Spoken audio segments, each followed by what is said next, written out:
FM. Fresh news, smart talk, all day. The views and opinions of the hosts and guests are their own and do not necessarily reflect the position of the management and staff of Guardian Network.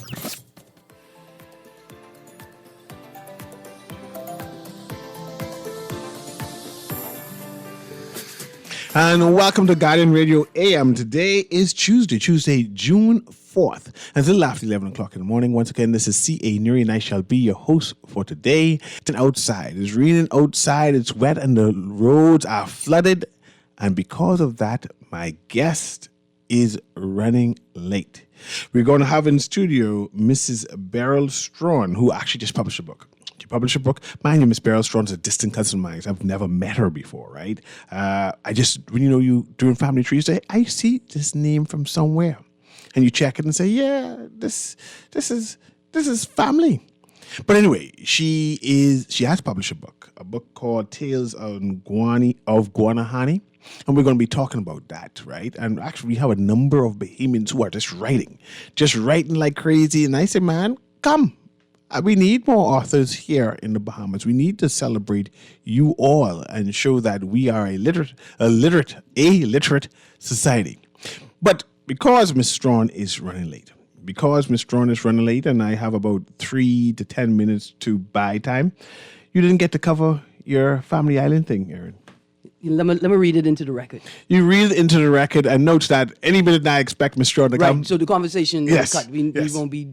no, you go ahead. You do. The Louthra Chamber of Commerce concerned over reliable electricity and water supply. That was in the Tribune, 1st of June. As dignitaries descended on Eleuthera for the opening ceremony of Disney Lookout Key at Lighthouse Point, the island's Chamber of Commerce president, Thomas Sands, said businesses are continuously facing challenges from unreliable electricity and water services. Residents and visitors have been left hot, sweating, and in the dark for hours, he said. Quote, infrastructure is challenged. He added, quote, it is a challenge again with growth. I think that we need a forward plan. I think the rate of growth for Eleuthera has been greater than expected. So I invite us to look and create solutions that are greater than what we planned for in the past. Business with the water off, electricity off, and sometimes telecommunications down. Mr. Sands said adequate housing is also a challenge. Quote, we must find a solution for that, he said. Quote, we must incentivize some solutions to resolve these issues. But we need growth development in the Family Islands such as Abaco, Eleuthera, and Exuma. He noted his support for the opening of Disney Lookout Key, saying it has created several opportunities for, quote, different levels of professions, close quotes, on the island, and the potential for others to relocate to Eleuthera.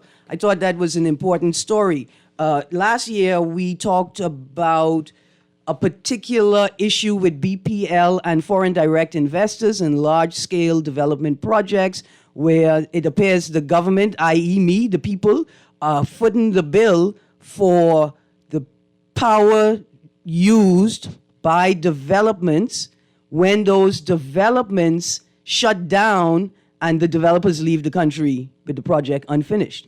Bahamians are footing the bill. I don't understand why contained in these memorandum of understandings there isn't a clause that says that the developer will be responsible not only for paying the electricity bill, but for the cost of any expansion of grid services, of services required to accommodate their project.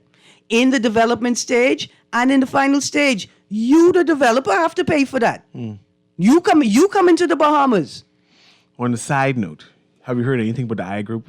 I know under the Christie administration, we sold a lot of crown land for $1 an acre. You know what dollar acre is? Mm-hmm. And they get thousands of acres, right? And then the government changed. New government came in. Government changed. And the I Group still have our marijuana land. And nothing. I rest comforted knowing that they can't pick up the land and take it with them.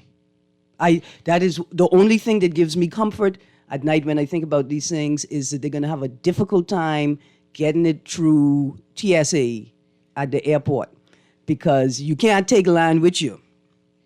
And then you're just stuck with your feelings. And what feelings are you going to have knowing that you paid $1 an acre for the land? Mm-hmm. And poor people on the island can't get consistent water, electricity, and communication services, and you paid $1 an acre on the land. Sit with those feelings. As you know, you go through land registry, and look for certain pages. They missing. They miss it. Grand Bahama and Conspicuously Mayaguana. Hold on, let me miss it. I want to send a SOS out. Grand Bahama and Mayaguana missing registry pages. If you hear my voice, follow the sound of my voice back to the registrar's office. You go to Acklands and look for the land registry, and pages are missing, just torn out, They're just gone. just disappear. You know, I got a police officer came to my house one day trying to serve me a summons for not paying a ticket. And I explained to the officer that I paid that ticket. I paid that ticket so long ago, I don't even have the receipt anymore. He told me, I don't care. You can you can get locked up. So I went to the court and I said, you know what? Let me get the ticket book. If I could get the ticket book, right, and I could find the duplicate for my receipt in there. And I spent a couple hours there, and they was looking for the ticket book, and they came back and said, we can't find that ticket book.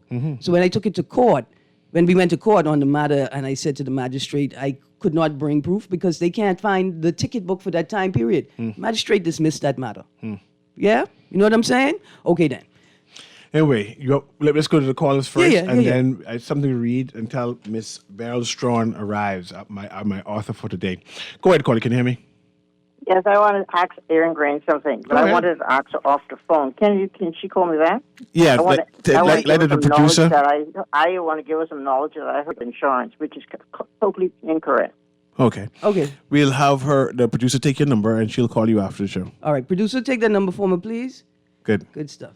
Good. All right. Anything else you want to read in the record? Second Thomas article, Strawn? BTC, Eleuthera sabotage was an extortion attempt. The BTC yesterday asserted that its fiber optic cables serving Eleuthera were deliberately cut in a bid to extort money from it over a land dispute. The carrier in a statement said it expected all mobile TV, internet, and fixed line voice services in impacted areas across Eleuthera to be restored within the next 24 hours, after they were severed last Thursday by what it alleges is an act of sabotage. BTC's Director of Legal and Government Affairs said the near 5-day service disruption stems from a dispute as to who owns the property where BTC's fiber optic cable infrastructure makes landfall in Eleuthera. The story continues in the business section. That's a serious charge, though. It's an absolutely serious charge. And I tell you what, it's a indicator to the judiciary that they have to also move at the pace of development in the country. Massive monoliths, these massive entities in the country, they have to pick up their pace. They have to be able to operate and adjudicate faster than they're doing right now. I have another caller here as we wait for Miss Beryl Strawn, author of Tales of Guanahani. Go ahead, caller. Can you hear me? Call girl once. Call girl twice. Nope. Call her hang up. What else you want to read in the meantime, Erin, as we wait for our guest? There's some budget stories. I don't know if you want to go into the budget if we just stick in the paper today. Police say missing boy seen on CCTV camera again, but no further details. I picked this up because you raised this subject last week or the week before, and there's a secondary story in today's paper with recent missing children's reports. Police urge parents to be more vigilant. Let's start with that one. Raising concerns over an uptick in missing children, police yesterday urged parents to carefully monitor their children's online behavior. Superintendent Nathaniel Gilbert, who leads the Missing and Exploited Persons Unit, said there have been instances of predators using social media profiles to lure children.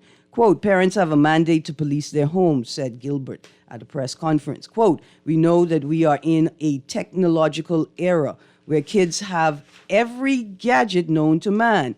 They're on Facebook, Twitter, TikTok. Quote, we need parents to monitor who they're communicating with, who they're talking to on these social media platforms. Quote, just as there are good people out there, vice versa, you have predators, bad people on these media sites just luring and trying to reel in these young persons. We need parents too, when they are dropping their kids to that's what your child is saying, but we need to police our kids. We need you to circle back around and know who they're at these establishments with. Identify their friends. We also need parents while they are home to be cognizant of where their kids are. You can't be sleeping in your house in the night and your child is missing. We've had an uptick in situations like that for the whole year. Parents in their bed in the night sleeping and their children are out on the road being stopped by operation units, patrolling units, being in the company of others. Gilbert also asked parents to look for signs of depression in their children before they, quote, run away from home. The plea came after 2 teenage boys went missing recently. Devin Isaacs, 14, who disappeared from his Carmichael Road home nearly 3 weeks ago, has still not been found. However, last week, Commissioner of Police Clayton Fernandez said CCTV footage indicated Devin was living with someone he knows on New Providence. See, I still have a problem with that. No, they're still looking. Yeah. But see, the sense of urgency make it seem that no problem. He has run away and that he's living with somebody. Yeah. There's been a cry out to say that he's missing. Yeah. The person who is holding harboring is the right word. Harboring the young boy has yet to say, "Hey, the police looking for you." Right, because here's what it is. That means it's a criminal now. It's a criminal offense. If it was a family member, you would have said he was with another family member. Yeah. Or someone suspected to be a family member. Mm-hmm. Right?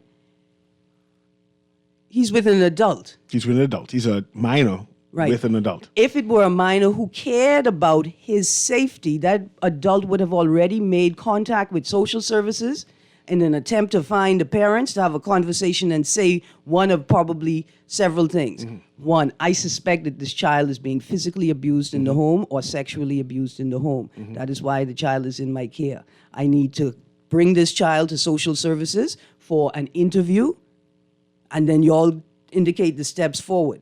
But I, as a concerned adult, I'm concerned they are being physically or sexually abused in that home. Mm-hmm. That's it. I mean, that's it. That's what you say. Yes, but see, the idea that this child is still missing. Right. And you're seeing him on CCTV, and there is no mass manhunt saying this child is being abused by whoever harboring them. Right. I would assume that this person is the killer who holding this child. Because either they're being held by He's being held hostage. As a part of a gang, right? Or they are a victim of sexual violence and they're being harbored by someone who thinks themselves to be their lover when really they are a predator and a rapist. So just casual, we see him on CCTV is not sufficient for me. Right, there should be a manhunt. There should be a manhunt. The community's for. We should be terrified now that nobody has turned in this child. It should be all points bulletin. We bringing him home now. Because shut down all of Carmichael. Just shut it down. But you could have beaten the bushes until a bird fly. It should be doing that now. He's only 14 years old. See, something is wrong, and that our leaders, our police, is saying, "Oh yeah, we see him on CCTV. That ain't enough. That ain't sufficient. That is a derelict of responsibility to children." This is where I expect to see roadblocks. Yeah. You stopping cars in the community where you saw the boy on CCTV footage. We should get pictures by now. Whoever he's traveling with, this is the woman he's traveling with. We want him in custody today. Yeah. See, there's no urgency. So I only one thing to conclude. They don't care. But let's go to the next caller here. All right. Go ahead, caller. Can you hear me? Yes, sir. Good morning. Good morning. Morning, sir. Yes. I think it was yesterday morning, right, in the news, right? Mm-hmm. The leader of the opposition, right? He spoke about BPL, right? And how if the government don't be transparent in the sale of BPL, that he would stand with the union. It's a human cry from the Bahamians. I don't care whether they are presenters in the media or not. We're the human cry. Seems like only Sea Island is against the sale of BPL, man. The PLP and the FNM is attempting to sell BPL under our noses. Something that doesn't work. You understand me? Look at the UK. The UK, they divested all of their public interests, right? And stuff. And the only thing that worked was in that process was what's the name of the place? British Airways. Everything else failed. So why are we as Bahamians accepting this foolishness? Because what is it? Because we too politically polarized? Thank you very much, caller. Let's take a break right now. My guest is finally here, Miss Beryl Strawn, the author of Tales of Guanahani. I just sent Aaron down to go get her. I'm excited about this interview. I'm excited about what she has to offer. But thanks everyone for calling in and keeping me company until my guest has arrived. It's raining outside. Drive carefully, eh? We'll be right back.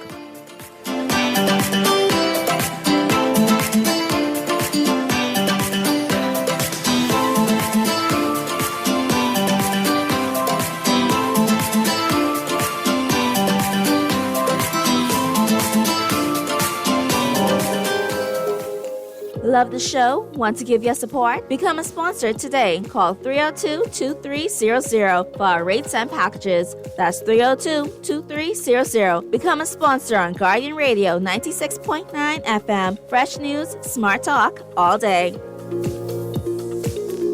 The Grand Bahama News is available every Tuesday in the Nassau Guardian. You can buy your local paper at Freeport convenience stores, Western Bakery, De Gregory's Fine Food. Reach your Grand Bahama Market with affordable packages, including print and digital. Call GB News sales representative Kavandre at 822-6717 or message him on WhatsApp for ad rates. Classified ads are now available every Tuesday as well. Keep up with everything Grand Bahamian every Tuesday in the Nassau Guardian.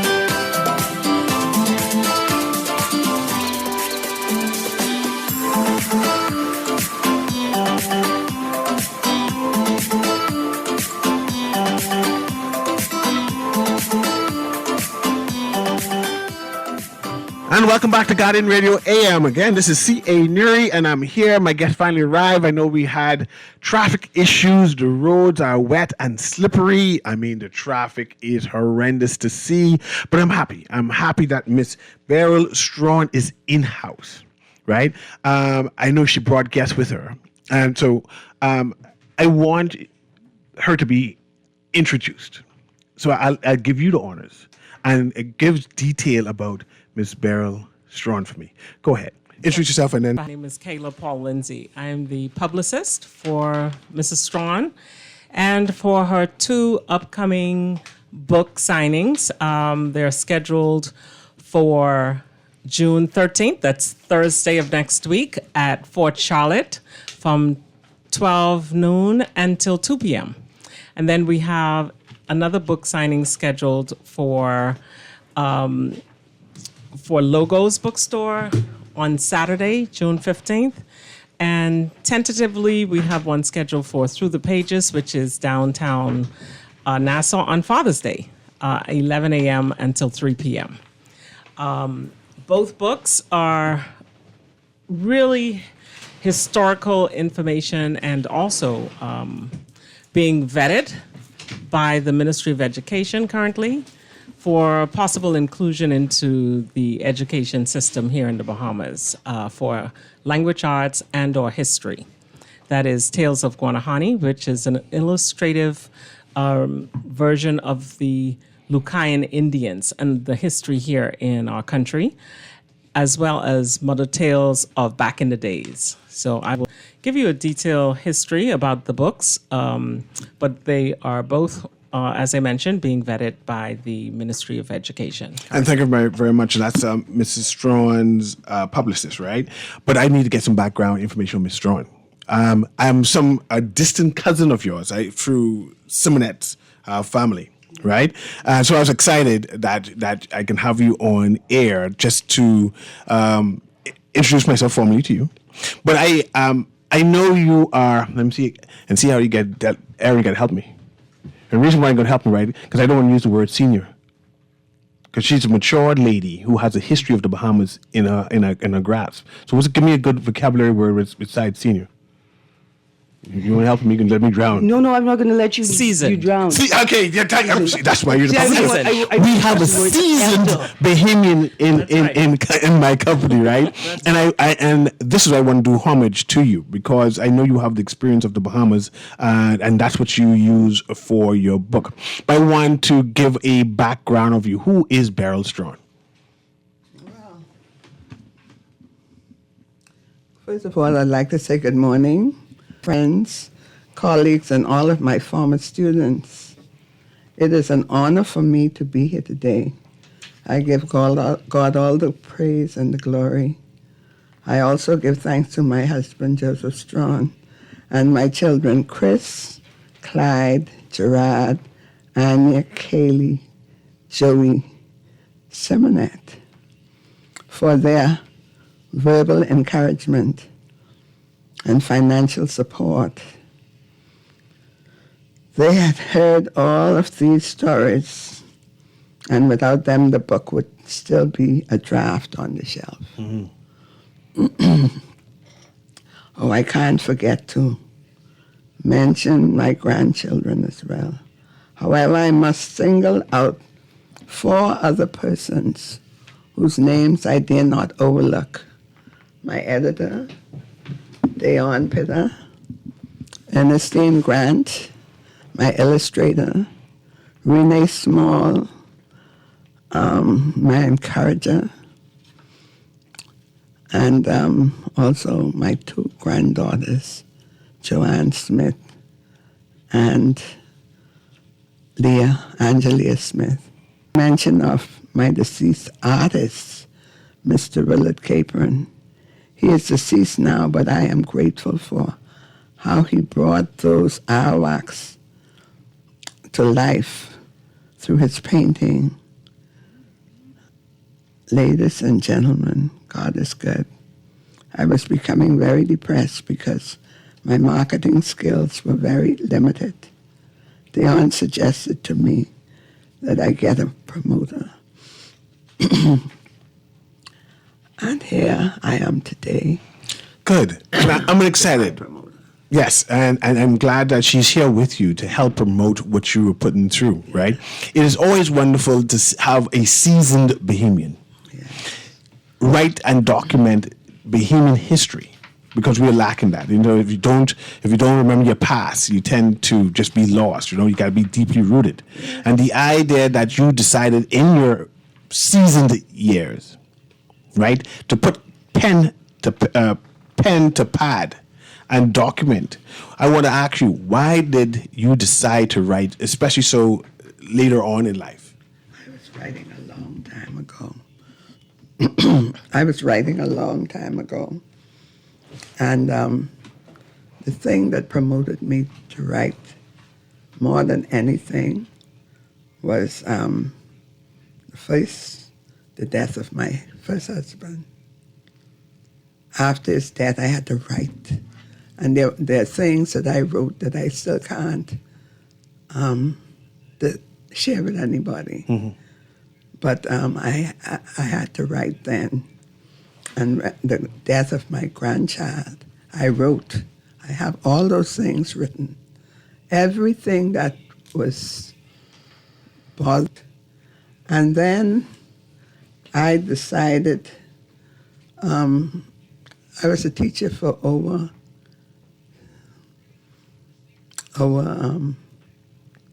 60 years. Where did you teach? I taught first at Our Ladies. I taught at Our Ladies for about 14 years. Then I went to Bishop Leonard Jr., Bishop Leonard. That used to be the old Sacred Heart. Then afterwards they amalgamated into Aquinas and St. Augustine's. Catholic education system. Yes.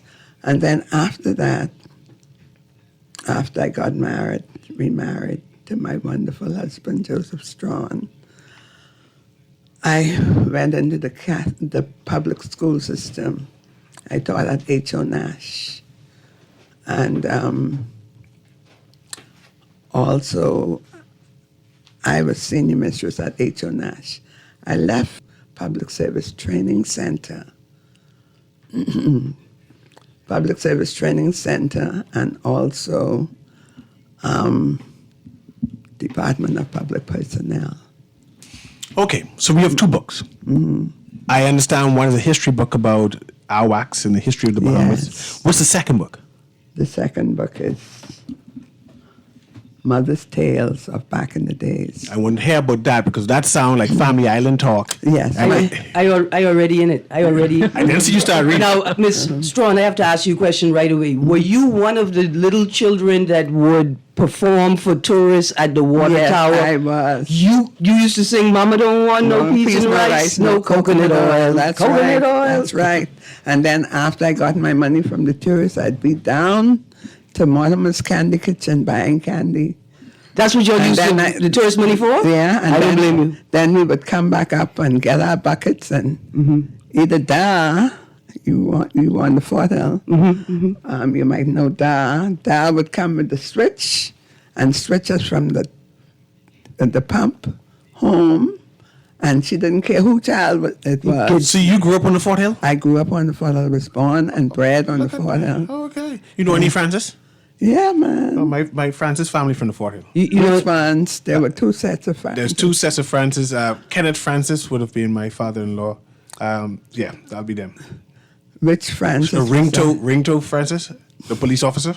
Yeah, I know that. Yeah, They were living up in the corner. Yeah, in the corner there. so, Ms. Strawn, these are two fabulous books. One, the history book, Tales of Guanahani, and Mother's Tales of Back in the Days. The ice seller. We can go through the ice seller, let you, the fishman right. coming. But when are you going to write the book telling the childhood adventures of the Fort Hill? That there and there. So Mother's Tales There of and Back. there. So I could read this book and I could imagine all the things that Corinne and Daddy Yo and Ponka and we would find Mrs. Thompson Yeah, up in and Cheryl the story and- house in front of us and beating us from the pump or rowing. Beryl, if you don't go home, I'm gonna call Miss Angie and tell her. You know? Yeah. People who grew up in that era or who are descend from the Fort Hill should seek out this book to They get should, this they get this should. story. Yes. So I need to tell my sister-in-law Pat to go buy this book. Yeah, definitely. Okay. That. I'm gonna have to buy one for Mrs. Leela Green. Look at Which that. part is that? Pat Francis. Oh, yeah, I knew Pat. If I could read a quick excerpt. Yeah. This chapter is titled Fort Fincastle. When I lived as a child on the Fort Hill, I took the area of my homestead for granted. Fort Fincastle, the water tower, and the Queen's Staircase, 66 steps, dominated the hilltop. And let me tell you right now how you took it for granted, ma'am, because Corinne Mitchell wouldn't let us off the side porch. It was not until years later that I realized that we resided on historical grounds. We lived within a 5-minute walking distance to the police barracks, the city of Nassau, the general hospital where I was born, and a stone's throw to the insane asylum, where we literally threw stones at the, quote, crazy residents. A mixture of interesting people lived on the Fort Hill: entrepreneurs, contractors, horse breeders, policemen, customs officers, professional academics, nurses, a dentist, a doctor, hotel workers, cooks, and maids. They all had the common characteristics of friendliness, neighborliness, and being interested in others. In those days, neighbors were their brother's keeper. I was familiar with every person within the perimeter of the Fort Hill, and they knew me and were truly interested in who I was and what I could become. Did you call any names in Yes, this book? I did. So I could identify different families in this book. So you scan through and say, okay, this is my family here, and this is my family history there. Let me read a quick excerpt. I don't know what chapter we in now, but we can figure it out. One Mr. Arthur Simonet of Inagua was a contract agent who was responsible for hiring the men, who were mainly industrious young men from Inagua, Acklands, and Crooked Island. And Mr. Theophilus Williams did all the recruitment in Long Key. The ships would take these men down to South America, to Colon, Panama, and Curacao, where they would work as stevedores, unloading the freight and working on the docks. One of those men was Jerry Roca. That's why they couldn't find him in town. I'm just telling y'all what I heard. This is fantastic. And it also gives a reference to Family Island, because we know that Long Key and Acklands was like the hub for My transportation. mother was an Acklands Islander. What her name is? She was a miller. Okay. And in addition to that, whole family was from Acklands. So the Baines, who was related to Cylinder. There's downstairs, down the street from the Fort Hill, there. On No, McCullough I'm Corner? talking, you asked me about Acklands. No, I talk about the Baines. They're in McCullough Corner, the Pinglin family. Bain? Yeah. Yeah, that's what I said. Go Yeah, ahead. that was my mother's uncle. That was his grandfather. Wow. But my mother was a very poor woman, so she didn't reach out Let me read another excerpt, just as you said that. This chapter is called Mother's Family Line. Despite our progression to manhood and womanhood, we still look forward to the stories that Mother told. Mother was an historian who had a knack for remembering dates and events accurately. She repeatedly recounted stories of our island home. She never got tired of telling us about her family and her life in Acklands. When I think about it now, I see clearly that she did not want to relinquish that link from the past. She loved to dramatize the stories surrounding her life. Mother was born in the year 1900 on the 5th of October. We always teased her about her birthday because it was celebrated on Guy Fawkes Day. Mother celebrated while Bahamians were burning effigies of Guy Fawkes, the early day terrorists who tried to blow up the British House of Parliament. I like Mother. Mother was trying to tell you all something. Let's speak to Kayla. Kayla, you're the publicist for this, right? And I've come across publicists for big time authors, right? The process of them and then to make sure that people get access to this Bahamian history. How has that process been? It's been a challenge, but it's been worth it because I am born Bahamian, will die Bahamian, cradle Bahamian. But I lived in the United States for more than half of my life. And coming back home, I reminisce, I attended Stephen Dillett elementary school and moved from Stephen Dillett into the Catholic education into St. Augustine's. But I can't recall, learning about the history of the real, true history of the Bahamas. So when I read the book, Tales of Guanahani, I was like, I've got to do this. She asked me about a year ago, and I was like, I'm so busy. You have your life, and but I was like, no. A child like me needs to learn about our history. And it's been amazing, trying to work with the Ministry of Education, trying to get it vetted by them. Of course, it has to be vetted initially and get it into the hands of children, who are our future. Like I mentioned to Ms. Strawn, we're no longer the future. They are. So where can I find this book right now? Right now, this book is on Amazon. Both books are on Amazon. Okay. You can get them on Amazon. But we're having 3 amazing book signings coming up. Give me details about the 3 amazing... Yes, Thursday, June 12th at Fort Charlotte. We're excited about that. We've partnered with the Historical Society, who has an influx of tourists that are coming to the gift shop area and to the 4th on Thursday, June the 12th. And then on, is that the 13th? Sorry, on the 13th, Thursday, June 13th. And then on Saturday, June 15th at Logos in Harbor Bay, 7 a.m. until 3 p.m.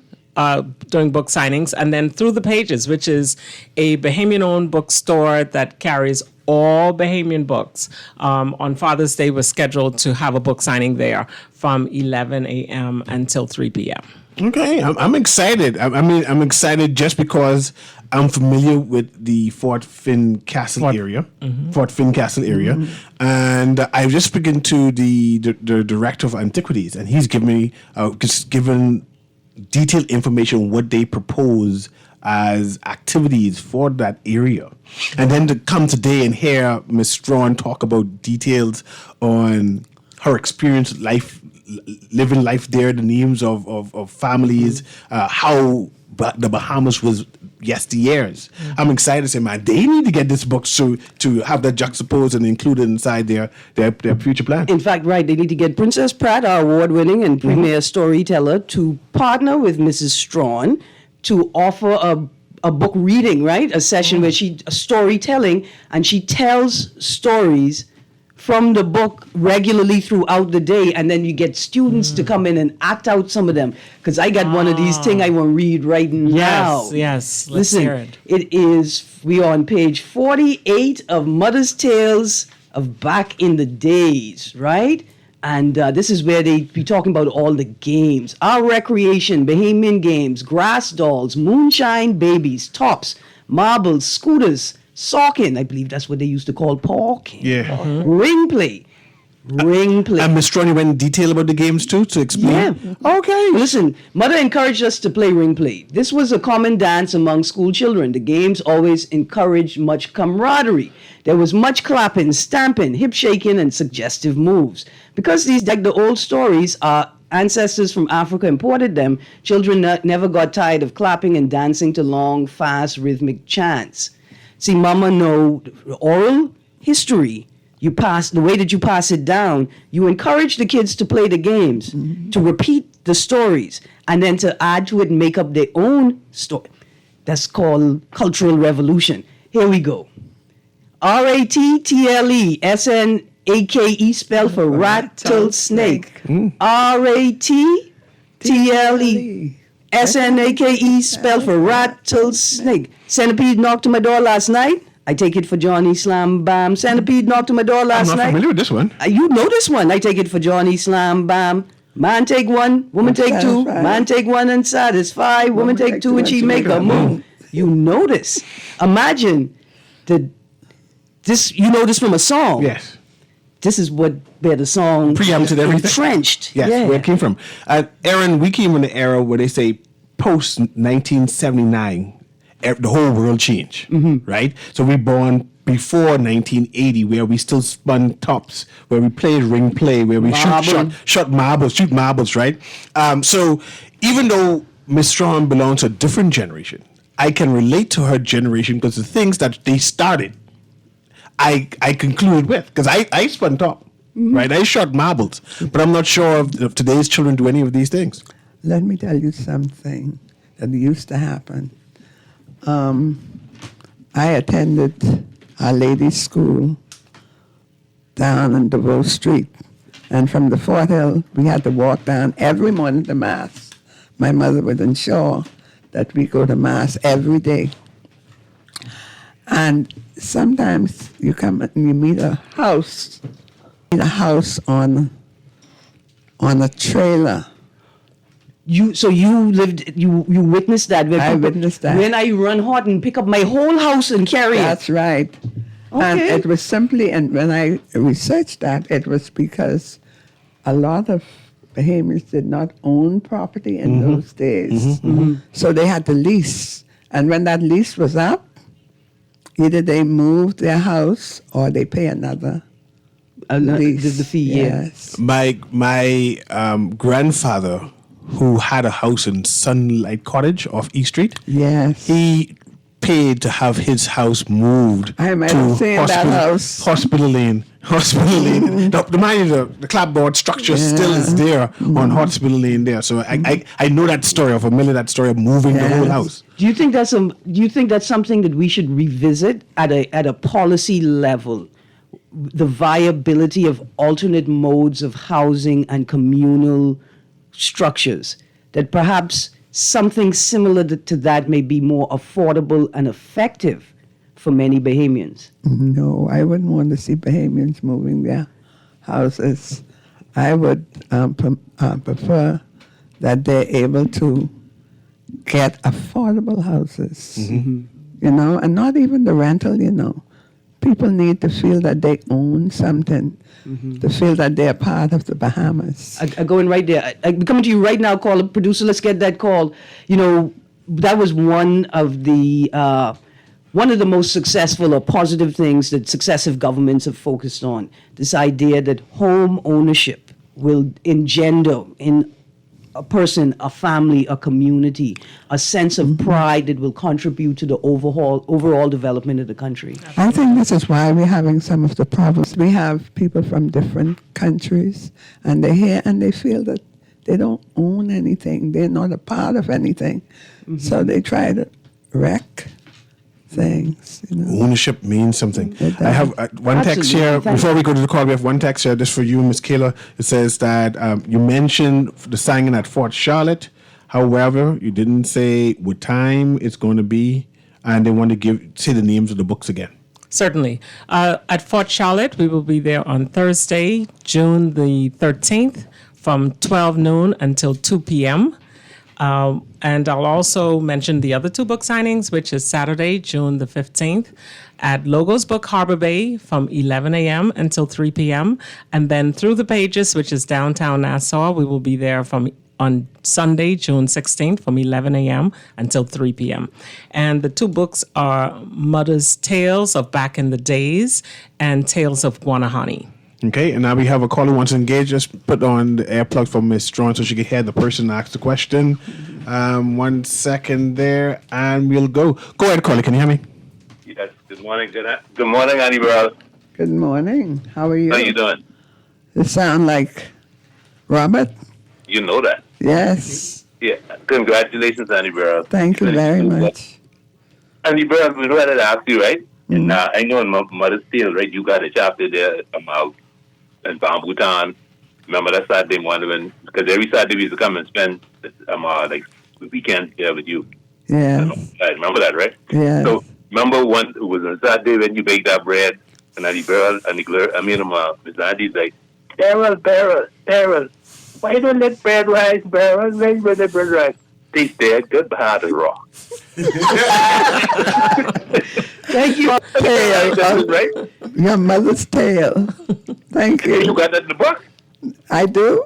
I can find it. Okay. I can find it, Robert. Here are some of the chapters. We have the dedication, the forward, the introduction. Fort Fincastle, My Birth, The Market, Traveling Artisans. That's where we learn about the ice cellar. Pause. When you say the market, what do you mean by the market? Is that Bay Street? Yes, that's on Bay Street.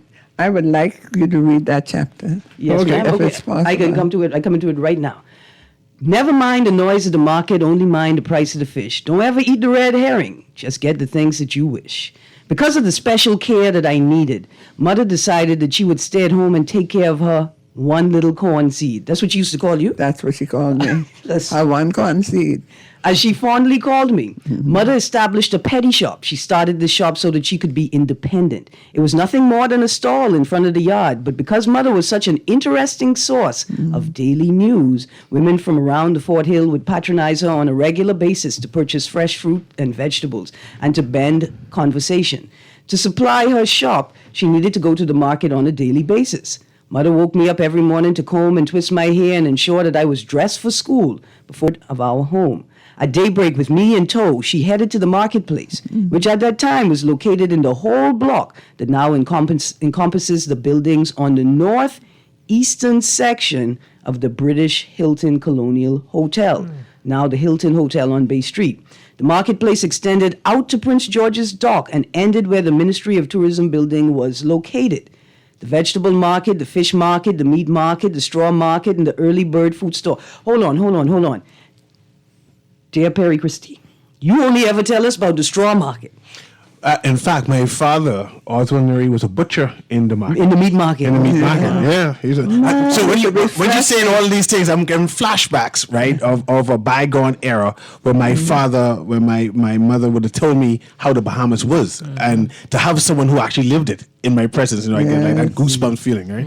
There was free movement from one section to the other. The market, as it was called, was the pulse of excitement. It was the place where people exchanged the news of the day while looking for food bargains. I always liked going to the market. The cacophony, clamor, and clatter of the noise of the marketplace intermingled with the reeking stench of the fish, the rank smell of the turtle, and the meat markets were repugnant, yet interesting and exciting. So much so that even today, I still remember the sights, sounds, and smells. There was always something exciting happening in the market. There would be heated arguments and even fights in the market. People threw blows because of their inability to reason or to collect debts from the vendors or the customers. There was at least one murder in the market.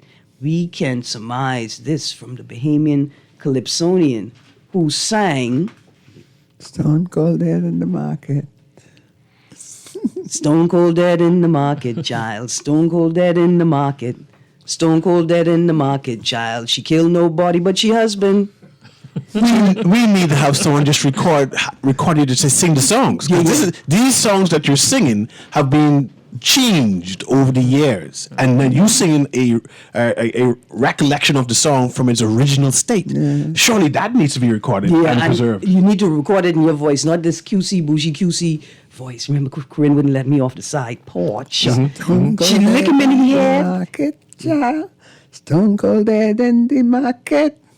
Stone Cold dead in the market, child. She killed nobody but she husband. She lick him in the head with the pot and frying pan. Lick him in the head with the pot and frying pan.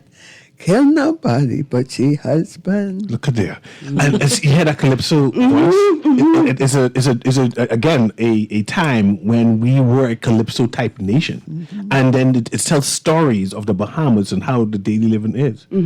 And I think it's important for young people to know, and young people in the market right now to know, right, that this is market culture. Yes. Now, you could change it, right? But don't ever let anybody make you feel like you was something different.